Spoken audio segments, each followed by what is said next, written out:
नमस्कार, स्वागत है आपका खबर फर्स्ट में। मैं आशुतोष। आज सवाल बहुत बड़ा है, बहुत गंभीर है और सीधा लोकतंत्र के दिल पर वार करता है। पश्चिम बंगाल में 58 लाख वोटर 58 लाख मतदाता सूची से गायब कर दिए जाते हैं और ये हेडलाइन बन जाता है आज के सारे बड़े बड़े अखबारों का कह ले, टीवी चैनल्स का कह ले, या आप देख सकते हैं पोर्टल्स का कह ले। साफ तौर पर लिखा हुआ है, ये देखिए इंडिया टुडे का आर्टिकल्स है जिसमें लिखा हुआ है कि Bengal SIR over 58 lakh name deleted as election commission share draft list. इसका मतलब क्या है? और ये कोई अफवाह नहीं है, ये भारत के निर्वाचन आयोग की ऑफिशियल लिस्ट है। मेरा सवाल है, सवाल नंबर 1, क्या बंगाल में फर्जी वोटरों की फैक्ट्री चल रही थी? सवाल नंबर 2, या फिर असली वोटरों को चुपचाप हटाया जा रहा है? और सवाल नंबर 3, क्या 2026 का चुनाव मतदाता सूची से ही मैनेज किए जा रहे हैं?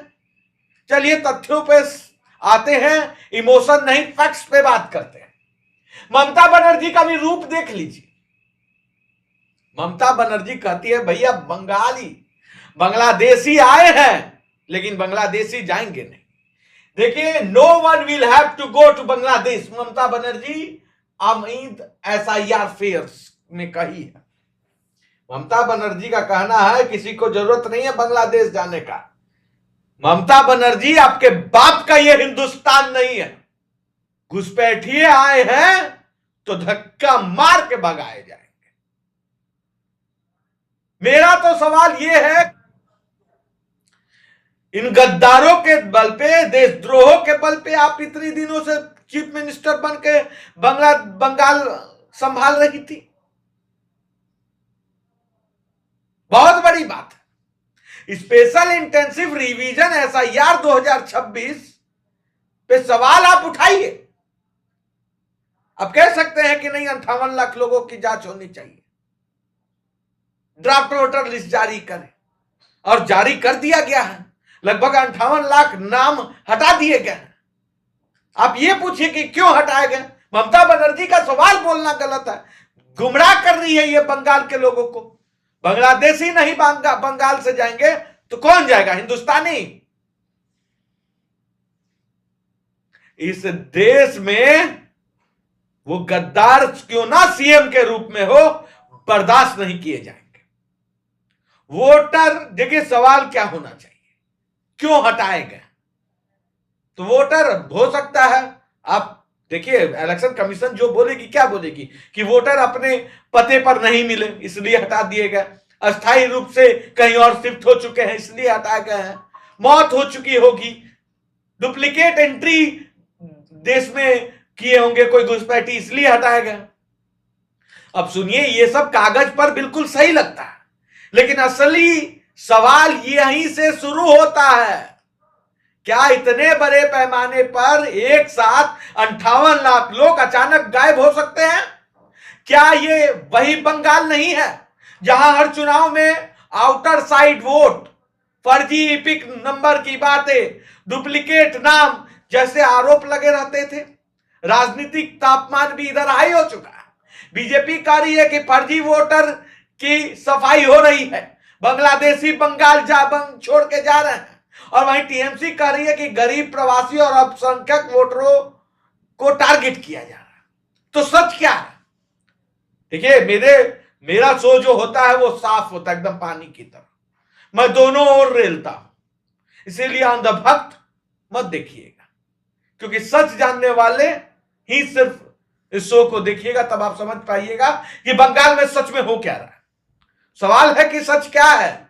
देखिए, मतदाता सूची कोई मामूली कागज नहीं होती। यही तय करती है कि कौन वोट देगा, कौन सरकार बनाएगा और कौन सत्ता से बाहर होगा। अगर वोटर लिस्ट पर सवाल तो चुनाव पर सवाल, और अगर चुनाव पर सवाल है तो लोकतंत्र पे सवाल है। इलेक्शन कमीशन की तो बात ही क्या करें, अगर लोकतंत्र ही नहीं है तो इलेक्शन कमीशन किस काम का? लेकिन इतने के बावजूद भी इलेक्शन कमीशन ने जवाब दिया है।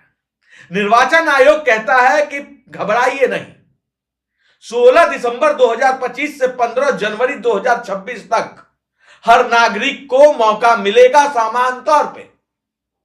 आप दावा कर सकते हैं, नाम जुड़वाने का के लिए दावा करें और नाम जुड़वाए सुधार करवा सकते हैं, लेकिन सवाल है कि इंडियन होंगे वही कर सकते हैं ये सब, बांग्लादेशी नहीं कर सकते। ममता बनर्जी के जो घुसपैठिए हैं, जिनको ये बोल रही है कि बांग्लादेश जाने की जरूरत नहीं है, वो नहीं कर सकते हैं, क्योंकि वैलिड डॉक्यूमेंट्स चाहिए, सारी चीजें चाहिए, वो कहां से आएंगे? और ममता बनर्जी का तो चल नहीं रहा। तो सवाल यह है कि क्या आम आदमी को यह जानकारी है? बंगाल में आपको बता दें कि बंगाल में, मैं बंगाल घूमने के बाद एक चीज समझ गया कि बंगाल में ममता बनर्जी सरकार नहीं चला रही है, गुंडों को रिश्वत देकर पैसा दे रही है। वहां पुलिस से ज्यादा लोग टीएमसी से डरते हैं, टीएमसी के गुर्गों से डरते हैं, ममता बनर्जी के गुंडों से डरते हैं, बांग्लादेशियों से डरते हैं। हम बंगाल में रह रहे हैं या बांग्लादेश में, पहले यह डिसाइड करना होगा बंगाल के हिंदुओं को। पहले डिसाइड करना होगा कि क्या बंगाल के हिंदुओं में जमीर जिंदा है या नहीं, डिसाइड करना होगा आज आपको। क्योंकि एक तरफ एक ऐसा सीएम जो खुलकर बोल रहा है कि बांग्लादेशियों को बांग्लादेश जाना जरूरत नहीं है, आप रहिए बंगाल में, बंगालियों का खाइए, बंगालियों का पीजिए और बंगालियों का आबरू लूटिए, धन लूटिए, शोहरत लूटिए, लेकिन वोट देकर सरकार ममता बनर्जी का ये बनाते रहिए। इस फोटो में तो लग रहा है कि ब्रश करके भी नहीं आई हुई है, लेकिन सवाल यह है कि क्या आम आदमी की ये सारी जानकारी है कि कैसे नाम कट गया है तो सुधार आ जाएगा? क्योंकि बंगाल घूमने के बाद लगा कि बिहार से भी पिछड़ा है, इसलिए मैं पूछ रहा हूं। अगर आप बंगाल के वोटर हैं और आप सो रहे हैं, तो आप वोट, आपका वोट, आपकी आवाज, आपका हक सब कट सकता है, क्योंकि चुनाव बूथ पर नहीं हारा जाता, अक्सर वोटर लिस्ट में हारा जाता है। तो आज देश पूछ रहा है, क्या यह सुधार है या साजिश, पारदर्शिता है या राजनीतिक खेल? हम पूछते रहेंगे, हम दबाव बनाए रखेंगे, क्योंकि सवाल पूछना हमारा काम है। लेकिन आपकी समझ क्या कहती है, आप कमेंट बॉक्स में जरूर बताइएगा। क्या ये जो ममता बनर्जी दोहरा राजनीति कर रही है, आप मुसलमानों की राजनीति करें, हम आपके साथ हैं, लेकिन वो मुसलमान हमारे देश की मिट्टी का होना चाहिए, पाकिस्तान और बांग्लादेशी का नहीं, बंगाल का, बांग्लादेश का नहीं। न स्याही के दोस्त है और न सफेदी के दुश्मन। जब देश पे बात आएगी तो ऐसे ऐसे कितने बनर्जियों का ऐसे स्किप कर दिया जाएगा। धन्यवाद।